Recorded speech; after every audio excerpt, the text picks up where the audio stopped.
Hello નમસ્તે મિત્રો. તો આજે આપણા ટ્રેન આધારિત પ્રશ્ન જોઈશું. જે નવો ટોપિક શરૂ કરીશું ગણિતમાં. આપણે સમયાંતર અને ઝડપ 7 લેક્ચરમાં પૂર્ણ કર્યું. ત્યારબાદ હવે નવા ટ્રેન આધારિત પ્રશ્નો થોડાક જોઈશું. આ ચેપ્ટર શરૂ કરતા પહેલા સૌપ્રથમ બેઝિકથી જોઈએ આમાં શું શું ધ્યાનમાં રાખવું જરૂરી છે. બેઝિક સૌપ્રથમ જોઈએ તો આમાં શું શું રાખવું. એમ તો આ સમય અંતર અને ઝડપનો જ ભાગ કહેવાય, પણ આપણે અલગ દ્વારા સમજવાનો પ્રયત્ન કરીએ. તો સૌપ્રથમ આમાં બેઝિકમાં તમારે ધ્યાનમાં રાખવા જેવું છે કે જે આપણે સમય અંતર અને ઝડપમાં જોઈ ગયા એ મુજબ સ્પીડ હોય. આમાં બે પ્રકારે સ્પીડ આપેલી હોય છે તમને. એક મીટર પ્રતિ સેકન્ડમાં આપેલી હોય છે અને કિલોમીટર પ્રતિ કલાકમાં આપેલી હોય છે. જેમ સમય અંતર અને ઝડપમાં આપણે જોઈ ગયા તેમ મીટર પ્રતિ સેકન્ડમાંથી કિલોમીટર પ્રતિ કલાકમાં જવું હોય તો 18/5 વડે આપણે મલ્ટીપ્લાય કરતા હતા, અને કિલોમીટર પ્રતિ કલાકમાંથી મીટર પ્રતિ સેકન્ડમાં જવું હોય તો આપણે 5/18 વડે મલ્ટીપ્લાય કરતા હતા. એક તો આ થઈ ગયું. ત્યારબાદ આપણે એક સૂત્ર હતું D = S × T, એટલે ટોટલ અંતર બરાબર લાગતો સમય અને ઝડપ. એક આ સૂત્ર હતું. અને જો સમય શોધવો હોય તો આ અંતર છેદમાં વહી જાય, અંતર આ બાજુ વહી અને આ ઝડપ અહીંયા નીચે વહી જાય. તે રીતના જો ઝડપ શોધવી હોય તો આ ઝડપ અહીંયા આવી આવે તો અંતર અહીંયા રહે અને આ સમય છેદમાં આવી આવે. આ 3 સૂત્ર જોઈ ગયા હતા અને એક આ કોન્સેપ્ટ જોઈ ગયા હતા. હવે ટ્રેનનો ટોપિક શરૂ કરતા પહેલા આપણે તેમાં 5 કેસીસ સમજવાના જરૂરી છે. તેની આપણે ચર્ચા કરીએ. ચાલો સૌપ્રથમ પહેલો કેસ જોઈએ તો અહીંયા આપણે હેડિંગ આપીએ કેસ નંબર 1. ટ્રેન આધારિત પ્રશ્નોમાં શું શું ધ્યાનમાં રાખવા જોઈએ. આ 5 કેસ જ સમજવાના છે. કેસ નંબર 1 જોઈએ તો અહીં ધારો કે સૌપ્રથમ એવું કેસ બને કે એક ટ્રેન છે જે આ દિશા તરફ ગતિ કરે છે અને બીજી ટ્રેન છે તે આ વિરુદ્ધ, બંને એકબીજાથી વિરુદ્ધ દિશામાં ગતિ કરતી હોય છે આ ટ્રેન. પહેલો કેસ એવો બને જ્યારે બંને ટ્રેનો વિરુદ્ધ દિશામાં ગતિ કરે ત્યારે શું કરવાનું. તો આપણે આ ટ્રેનનું નામ આપી દઈએ, આ ટ્રેનની લંબાઈને નામ આપી દઈએ L1 અને આને L2 નામ આપી દઈએ. અને આ બેની સ્પીડ પણ હશે. બે ટ્રેન એકબીજાની સામે આવે છે તો બંને એકબીજાને એક ચોક્કસ અંતરે મળશે તો આની સ્પીડને નામ આપી દઈએ. આ S1ની સ્પીડે જાય છે અને આ S2ની ઝડપે ગતિ કરી રહી છે. તો આનું સૂત્ર બનશે જ્યારે આવો કેસ આવે, બંને ટ્રેનો એકબીજાની વિરુદ્ધ બાજુથી આવતી હોય અને ચોક્કસ અંતરે મળશે, ત્યારે આપણે બંને ટ્રેનોની લંબાઈનો સરવાળો કરવાનો L1 + L2 અને બંનેની ઝડપનો સરવાળો કરીશું. કારણ કે જોયું આપણે સમય અંતરને અને ઝડપમાં પણ જોઈ ગયા તેમ જ્યારે બંને વસ્તુ એકબીજાની વિરુદ્ધ દિશામાં આવતી હોય ત્યારે આપણે બંને ઝડપનો સરવાળો કરવો, એટલે બંને ઝડપનો સરવાળો કરીશું ત્યારે આ સૂત્રનો ઉપયોગ કરીશું જ્યારે બંને ટ્રેનો એકબીજાની વિરુદ્ધ સાઈડથી આવતી હોય ત્યારે. હવે ત્યારબાદ કેસ નંબર 2 જોઈએ.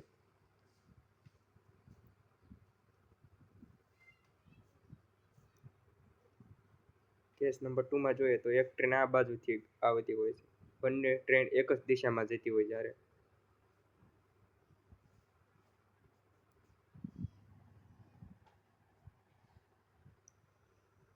કેસ નંબર 2 માં બે ટ્રેન એક જ દિશામાં જાય ત્યારે આને L1 નામ આપી દઈશું, આને L2. આની ઝડપને ટ્રેન એકની ઝડપને સ્પીડ S1 કહીશું અને બીજી ટ્રેનની ઝડપને S2.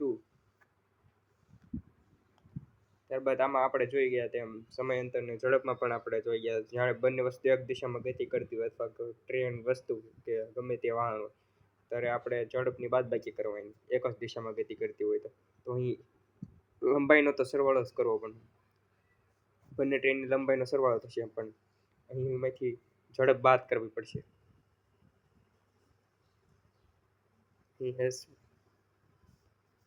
અહીં ઝડપની બાદબાકી થશે ખાલી,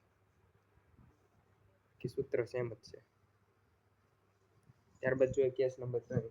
એમાં શું હોય છે. કેસ નંબર 3 જોઈએ આપણે ત્યારબાદ. ધારો કે એક ટ્રેન અહીંથી પસાર થઈ રહી છે. અહીં કંઈક પુલ કે એવું છે, પુલ કે એક પ્લેટફોર્મને પસાર કરે છે, અથવા તો સ્ટેશન કહી શકો. જ્યારે ટ્રેન પુલ કે સ્ટેશનને પસાર કરે ત્યારે શું કરવું તે જોઈએ. ત્યારે સૌપ્રથમ આપણું એક સૂત્ર બનશે સમય બરાબર અંતરના છેદમાં ઝડપ. અહીં આપણે અંતર બરાબર લઈશું. આ ટી, આની લંબાઈને કહીશું L1 અને આની પણ લંબાઈ હશે L2. પ્લેટફોર્મની કે સ્ટેશનની પણ લંબાઈ હશે અને આની ઝડપને કહીશું S1. પ્લેટફોર્મની કાંઈ ઝડપ હોય ને એટલે આપણે તેને 0 કહીશું. તેની ઝડપ હોય ને, કારણ કે તે ચોક્કસ જગ્યાએ રહેલું હોય છે ઊભું જ. એટલે આ બંનેનો સરવાળો કરવો પડશે, ટ્રેનનો અને પ્લેટફોર્મની લંબાઈનો સરવાળો. પણ અહીં સ્પીડ ખાલી ટ્રેનની જ લઈશું, પ્લેટફોર્મની સ્પીડ ન હોય, કારણ કે ત્યારે આ સૂત્ર ઉપયોગ કરીશું.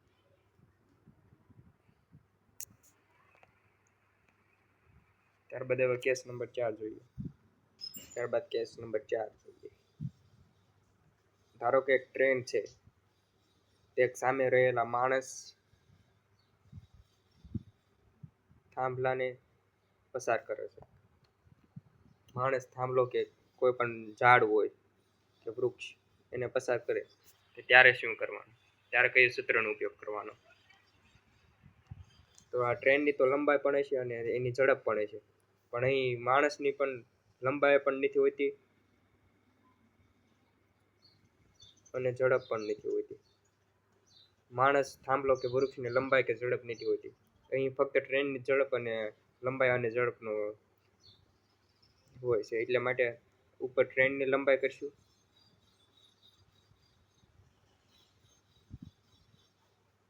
નીચે ટ્રેનની ઝડપ. કારણ કે માણસ થાંભલો કે વૃક્ષ હોય તેની ઝડપ પણ નથી હોતી અને તેની લંબાઈ પણ નથી હોતી. અહીં ફક્ત ટ્રેનની જ લેવાની. અને અંતિમ કેસ નંબર 5 જોઈએ, છેલ્લો કેસ. એક ટ્રેન છે, તે આ બાજુ જઈ રહી છે.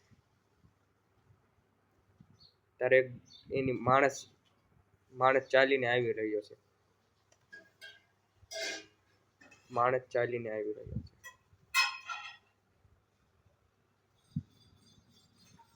તો આપણે જેમ જોઈ ગયા એમ ટ્રેનની લંબાઈ તો હોય જ છે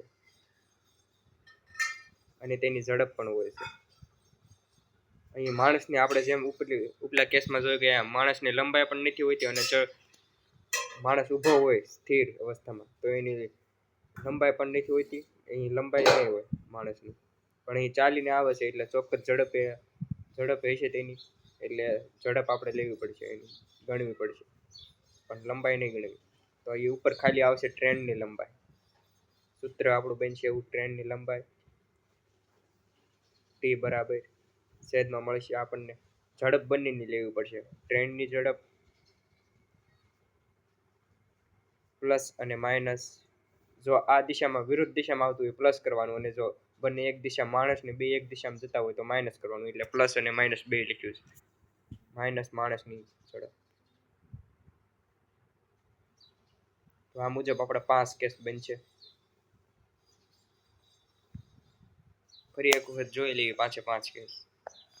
તો પહેલા કેસમાં એવું હતું, બંને ટ્રેન એકબીજાની વિરુદ્ધ સાઈડથી આવે તો બંને ટ્રેનની લંબાઈ પણ લેવાની અને બંને ટ્રેનની ઝડપ પણ લેવાની. ત્યારે બંનેની લંબાઈ અને ઝડપ બંનેને ગણવી પડશે. ત્યારે આપણને ચોક્કસ ઝડપ અથવા અંતર જે માંગ્યું હોય છે તે મળી જશે. ટ્રેનની લંબાઈ શોધવાની પણ કીધી હોય છે ઘણી વખત પ્રશ્નમાં. તો પહેલા કેસમાં એવું થયું, બંને વિરુદ્ધ સાઈડથી આવતી હોય ત્યારે બંનેની લંબાઈ પણ હોય છે અને ઝડપ પણ હોય છે. અને જ્યારે બંને એક જ સાઈડમાં જતી હોય છે ત્યારે બંનેની લંબાઈ અને ઝડપ તો હોય છે, પણ આપણે ઝડપની બાદબાકી કરવી પડશે, કારણ કે એક જ દિશામાં ગતિ કરે છે એટલે બંનેને ઓછો સમય લાગશે કાપતાને. જ્યારે વિરુદ્ધ સાઈડથી આવતી હોય છે ત્યારે આપણે ઝડપનો સરવાળો કરીએ છીએ. ત્યારબાદ કેસ નંબર 3માં એવું બન્યું હતું કે એક ટ્રેન એક પ્લેટફોર્મને પસાર કરે છે.